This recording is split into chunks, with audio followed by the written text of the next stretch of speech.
This is Final Fantasy XVI, and I've put about 60 hours into the game, completing all the main quests and side quests. So here are some early game tips to help you on your adventure. Are you ready? All right, let's get Clive and Togal some early game tips. Now, when you do play a new game in Final Fantasy, you're going to have the option of story focus, which is going to be really good for players who just want to get through cutscenes and enjoy the story and not have to worry about combat. And listen, it's definitely worth it if you just want to play for story's sake. Now, if you're someone who loves combat and doing things in the game with combos and wombo combos and enemies being a lot harder, go for the action focus, because this is going to train you for the end game. So when you are done with your current save and you start your new game plus, you'll have Final Fantasy mode, which will raise the cap to level 100, a lot more powerful enemies, and action focus will prepare you for what lies ahead in Final Fantasy mode. In this game mode, enemies will be around the early to mid 40s when you start off and progressively get harder. You want to be around this level by the time you finish your main game, so you can be on par with enemies in Final Fantasy mode. The combat moves in this game are heavily inspired by Devil May Cry, because the person who made those moves in Devil May Cry also worked on this game. So if you're coming from those kind of games, I suggest using a specific controller option in order to do this, but let's go over them. So the default way of playing is listed as the Type A, which is probably one of the most difficult ones to use when it comes to combo potential. It's going to feel strange to a lot of people coming from other games with this kind of battle format. Wireless controller layout Type B is going to be more of a Soulsborne styles that most players will find comfortable. However, it's going to be really tough to do special combination moves with this one, and it's not going to be the best way to play. Now, Type C is going to feel a lot harder for players at first, but it's something that will be easily manageable and something that you'll be able to adapt with. It's also going to be the most easiest when it comes to combination moves, and many experienced players will enjoy this, especially if you came from the Devil May Cry series. It'll take some time for you to get used to it, but it'll be worth the effort, and you'll be performing combos like a pro in the game. And feel free to comment down below your suggestions on the controllers as well, as mine are just an opinion. Here's a map tip for you. So when you see your overworld, you're going to be seeing these blue icons. These blue icons are going to be the open areas. These are going to represent blue obelisk, and the maps are not completely open world necessarily, and while you may think these are completely different locations, they're just located within one entire region, so keep that in mind. If you find a red icon on the screen, that red icon is going to be a dungeon/instance where you're going to be going into that. It's going to be very linear. You're going to complete that, and that's going to progress your story forward. You're going to find multiple of these throughout your journey. You're going to be able to repeat all of these via the Hideaway by going to the stone. And if you missed any treasure chests there on these red instances, that's where you'll be able to go back and do it again, and you can get experience there as well. These are going to be cities on your map, and unfortunately, they're not going to be explorable. That sucks because some of them look really cool in the cutscenes, so keep that in mind. You're only going to be having these dungeon instances that take place in the cities. Whenever you find yourself in an open area and you see this blue light glowing, make sure to run up to it. These are obelisks, and they're going to unlock fast travel points, so that if you die, you'll respawn here. Also, when you're fast traveling, you can come over to these spots. All you have to do is just approach it, get really close to it, and it's unlocked. Let's say you're completely out of potions in this game. For example, I have 0 high potions and 0 regular potions. Well, you can either spend a lot of gil to get those, or check this out. I'm just gonna go ahead, run up to this boss, and absolutely self-sabotage myself and die. All right, I'm about to die. Pay attention to my high potions and potions. And when you have a game over, it says restart from the nearest obelisk. It says restart from the obelisk. I say that really weird. And when you restart, okay, check this out. All of a sudden, I have the max amount of potions and the max amount of high potions, but this only applies to potions and not things like tonics. So keep that in mind. I think one of the biggest flaws of this game is the fact that when you're exploring areas, there are no mini-maps on the bottom right of your screen, because that's where they put the abilities. So when you're finding and locating things around your map, you're going to have to use the local map from your menu to constantly see what you're finding. Something really important that you should do is follow along the edges and look for dead ends on any open area maps. By open area maps, I mean any single location that has a blue mark. These are the spots you're going to want to look for, because when you approach a spot, you can see that there is actually a chest located right over here. I already opened it, but these chests do exist on dead ends. So go ahead and take out all the enemies within an area and then get access to your loot. After completing certain quests in the game, you'll get access to the Hideaway. Now, in the Hideaway, there's a few important things that you should note. One is going to be the RT Stone, where you're going to be able to do a lot of combat-based things and repeat adventures in the game. The Hall of Virtue is where you're going to be able to train against enemies, which we'll go over in detail. Then it's going to be arcade mode, which you're going to be trying to get a high score within the game. You can set the cutscenes on or off if you just want to experience the fight straight up over here.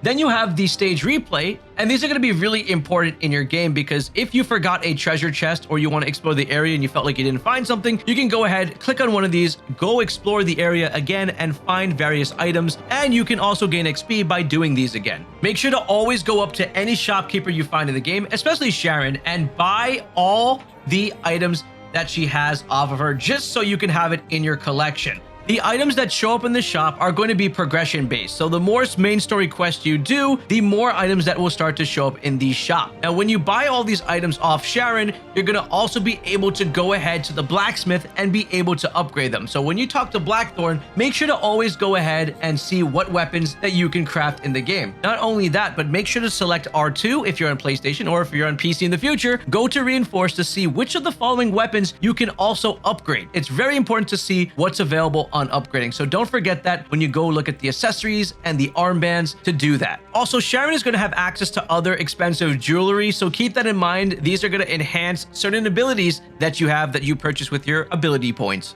A big pro tip when it comes to Sharon and Blackthorn is constantly check their equipment and compare it to each other to see who is offering you the better one. If you have money, you can usually buy things off of Sharon. But if you don't have money and you have loot that dropped, you can also go to Blackthorn. Also note that you can take Sharon's equipment and you can also upgrade it via Blackthorn. So that's something you need to keep in mind as well. Every time you complete a main story in the game or make progress and kill a monster or different events in the game, make sure to go over and talk to, well, I nickname him Harpo. When you talk to him, you're going to be able to process all your stuff and gain your knowledge level going up. So as I talk to him, you tell him about your adventures, and then that's going to level up. So make sure you're always doing that. That way you know what events are happening in the game. This is a very heavily story-based game, so you're going to want to click on the information and read if you ever happen to get lost. So do this in your spare time so you can see what you have to read about. In the left side area, you're going to have the Orchestrion. And this is going to be really helpful for you for the music choice that you want in the area.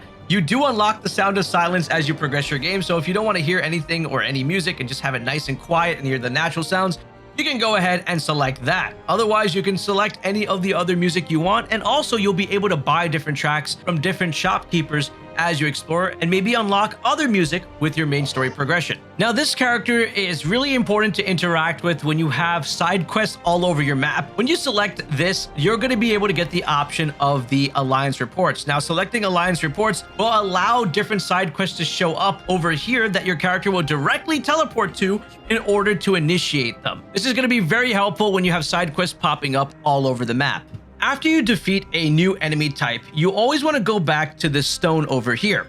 Now, when you access this stone, make sure to go into the Hall of Virtue. Within the Hall of Virtue, you'll find your training mode. Now, the cool part about Hall of Virtue is that you can select the middle button on your controller and you can see all the options that the game provides you for adjusting and adapting your combat to practice within the game. From invincibility of the enemy to regenning, all the way down to limit breaks, and as well as putting your dog with you in fights. The best part about this combat training, like I mentioned, was that you can select whatever enemy you want. So it can range from small enemies to large enemies in the game. For example, if I beat a Minotaur and I want to train against a Minotaur, I can select that and it'll show up. That way I can then practice and memorize its attack patterns so that when I encounter it in the wild, I'll be able to do things like precision dodging, as well as practicing my combos and different moves against it. Hey, real quick, make sure to hit that subscribe button so you can see my dog do cool tricks like Togal. Do a barrel roll. He can also attack like Togal. Something that you really want to pay attention to in the game is that when you find solo enemies without a whole horde or group around them and beat them, they're going to drop a lot of AP. For example, this one drops more, and then when I approach a group of enemies and defeat them, like these scorpions here, you'll notice that the AP amount that drops is going to be a lot more less. So if you're trying to grind enemies out in the open areas, make sure to prioritize the ones that are solo. Or you can just be that kind of gamer and just keep fighting every enemy. Totally up to you. Whenever you find yourself at any kind of shop in the game, make sure to go ahead and find the selling tab. Really important because sometimes you will forget to sell stuff. So go over to your materials and you'll see if it's able to be used in crafting based on the right side, or if it can be traded for gil. For example, this gil bug can be traded and you can get 200 gil from this. You can also do the same thing with black blood. So always sell.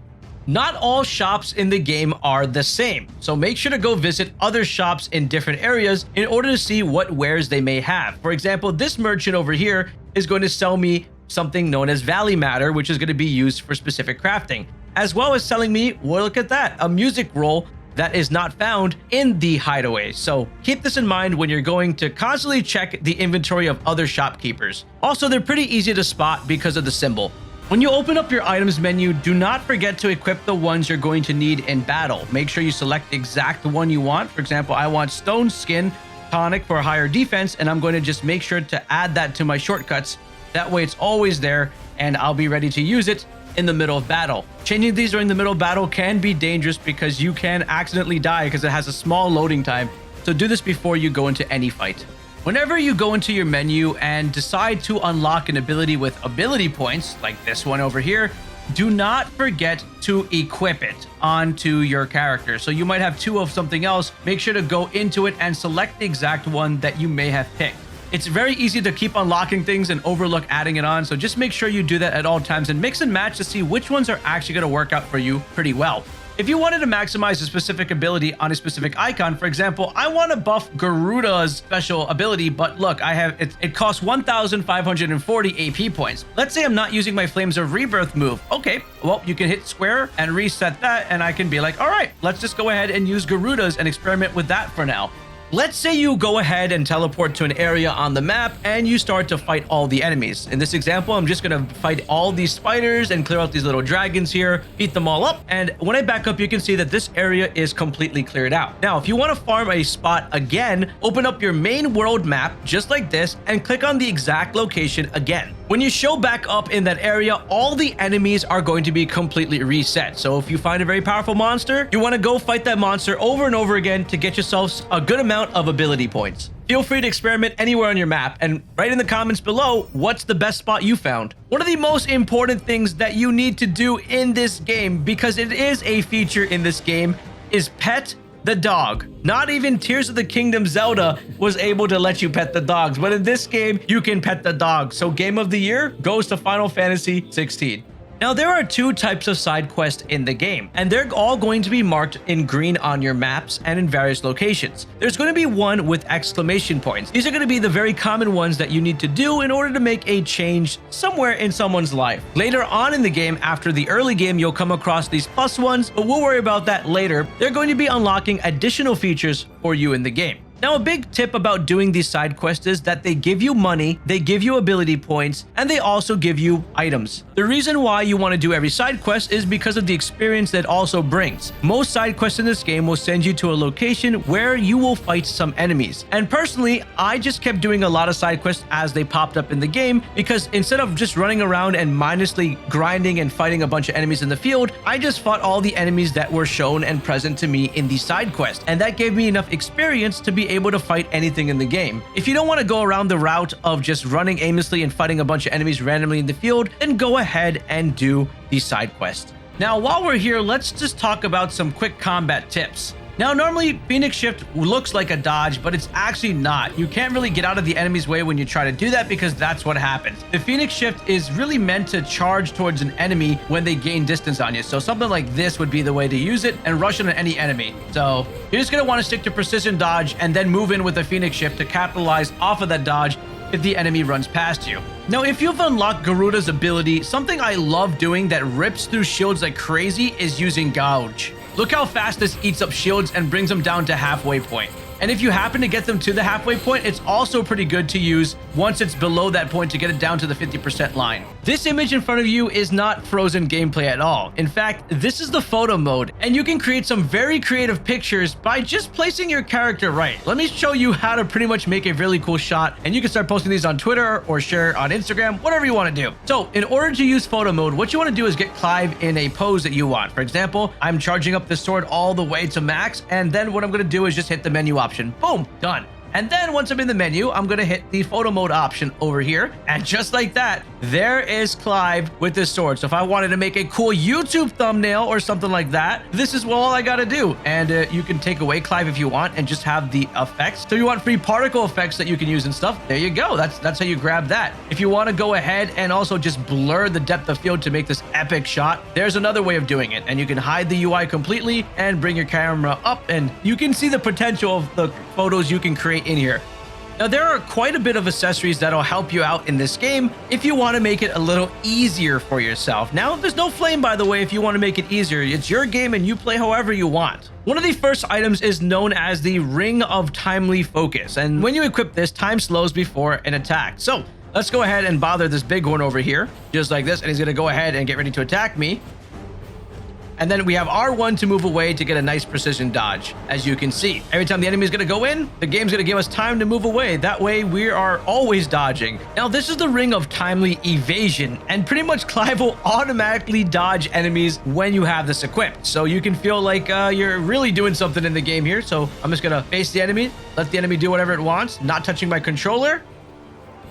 Yeah, this is absolutely broken for no reason. This is the Ring of Timely Strikes, and basically all you have to do is press square in order to perform tons of combos. Whatever icons you have equipped, this will just show you the potential. So maybe you can see what you can do by just pressing square. The last accessory that I want to talk about is the Ring of Timely Healing. I think this might be one of the best ones to equip early on for new players and also for seasoned players, because it's really annoying to go into your potion list all the time. It's going to employ potions on its own. So if I take some damage here, it's going to automatically deploy. So there you go. I took a hit and my potion kicked in, as you saw on my health bar. It's really good to practice and hone your combat skills while not worrying about using your health. Whenever you come across an enemy with a giant shield on it, indicated by this yellow bar, you're going to want to take down the enemy's shield first. And if you have Limit Break, this is for people when you unlock Limit Break, you want to activate it right after the shield breaks and the enemy is staggered. At this point, when you use your abilities and deal damage, you're going to do a lot more damage while you're limit broken to the enemy. And this is a great part to save it for,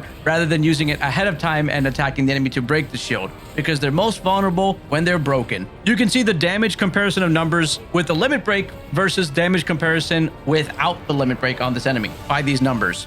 Now that you know how to start off your early game, you should also check out this video that'll help you a lot in your adventure.